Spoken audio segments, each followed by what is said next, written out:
تقاضا ہے کہ لوگ توہین مذہب کی آڑ لے کر اپنی ذاتی دشمنیاں نبھاتے ہیں وہ ختم ہو جائے۔ اس کے لیے میں نے پہلے بھی مختلف ویڈیوز کے اندر عرض کیا تھا کہ توہین سے متعلق جتنے بھی قوانین ہیں ان میں جو سب سے بڑا سکم ہے وہ یہ ہے کہ توہین کی ڈیفینیشن واضح نہیں ہے کہ توہین کسے کہا جاتا ہے۔ مثلا اہل تشیع کے ہاں حضرت معاویہ رضی اللہ تعالیٰ عنہ کی صحابیت ثابت نہیں ہے، اہل سنت انہیں صحابی مانتے ہیں، اگرچہ خلیفہ راشد سیدنا مولا علی رضی اللہ تعالیٰ عنہ علیہ السلام سے بغاوت کی وجہ سے انہیں پولیٹیکلی باغی سمجھتے ہیں، لیکن اہل سنت انہیں صحابی کے طور پر ٹریٹ کرتے ہیں، رضی اللہ تعالیٰ عنہ بھی کہتے ہیں۔ اب ہمارے نزدیک یعنی اہل سنت کے منہج کے نزدیک تو ان کی صحابیت ثابت ہے، لیکن اہل تشیع کے نزدیک وہ صحابی نہیں ہے، لہذا اب جب وہ ان کے بارے میں کوئی کومنٹس کریں گے تو وہ ہم اہل سنت کے ہاں تو توہین شمار ہو سکتا ہے لیکن اہل تشیع کے ہاں توہین شمار نہیں ہوگا۔ اور اسی کو آپ ایکسٹراپولیٹ کریں، وہ بزرگ بابے جن کو انڈیا پاکستان کے لوگوں نے اپنا پیشوا مانا ہوا ہے اور ان کی طرف منسوب کتابیں وہ خود پرنٹ کر رہے ہیں، ان کتابوں کے اندر ایسی ایسی گستاخیاں موجود ہیں حتیٰ کہ ان لوگوں نے اپنے ناموں کے کلمے پڑھائے ہوئے ہیں۔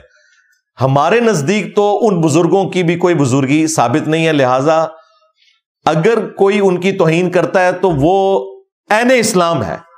کیونکہ چشتی رسول اللہ یا تھانوی رسول اللہ یا شبلی رسول اللہ کو اگر ہم غلط نہیں کہیں گے تو ہمارا خود اسلام فارغ ہو جائے گا۔ کیوں؟ کیونکہ میرا نبی سا ہے ہی کوئی نہیں، تیرے بابے تے شے ہی کوئی نہیں۔ تو یہ ہمارے ایمان کا تقاضا ہے، لہذا توہین کی جو ڈیفینیشن ہے یہ کرنی پڑے گی۔ اس طرح آپ جنرل سٹیٹمنٹس دیں گے تو آپ جس کو چاہیں اس کو توہین مذہب کا الزام لگا دیں۔ اگر ہم توہین رسالت لگانے پہ آئیں تو میرے نزدیک تو یہ تمام فرقے جو ہیں ان کے اوپر توہین رسالت لگتی ہے کہ جنہوں نے قرآن و سنت کے مقابلے کے اوپر اپنے بزرگ بابوں کی تعلیمات کو پرائورٹی دی ہوئی ہے۔ اس سے بڑی کوئی گستاخی ہو ہی نہیں سکتی۔ جب سورۃ الحجرات میں نبی صلی اللہ علیہ وآلہ وسلم کی آواز سے آواز کو بلند کرنا آپ کی موجودگی میں، آپ کے ساتھ گفتگو کرتے ہوئے نہیں، ویسے ہی، یہ توہین رسالت ہے۔ یا ایھا الذین آمنوا لا ترفعوا اصواتکم فوق صوت النبی، اے اہل ایمان اپنی آواز کو بلند نہ کرو رسول اللہ صلی اللہ علیہ وآلہ وسلم کی آواز سے، اور ان کے حضور اس طرح گفتگو نہ کرو جس طرح آپس میں ایک دوسرے کے ساتھ کرتے ہو، ایسا نہ ہو کہ تمہارے اعمال برباد کر دیے جائیں اور تمہیں خبر بھی نہ ہو۔ اور یہ آیت مبارکہ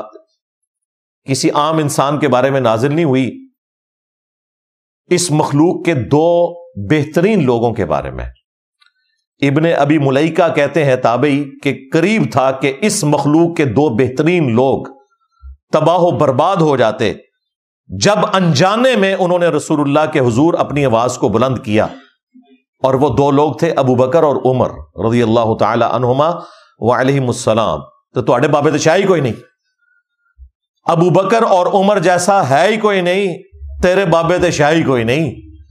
اگر ان کے اعمال بھی برباد ہو جائیں بسبب اس کے کہ انہوں نے نبی علیہ السلام کی موجودگی میں آپس میں گفتگو کرتے ہوئے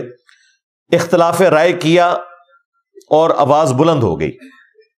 نبی علیہ السلام سے کوئی بدتمیزی نہیں کی، لیکن اللہ تعالیٰ نے فرمایا کہ حضور کی موجودگی میں بھی اگر یہ کام کرو گے تو برباد ہو جاؤ گے۔ اب مجھے بتائیں، نبی علیہ السلام کی موجودگی میں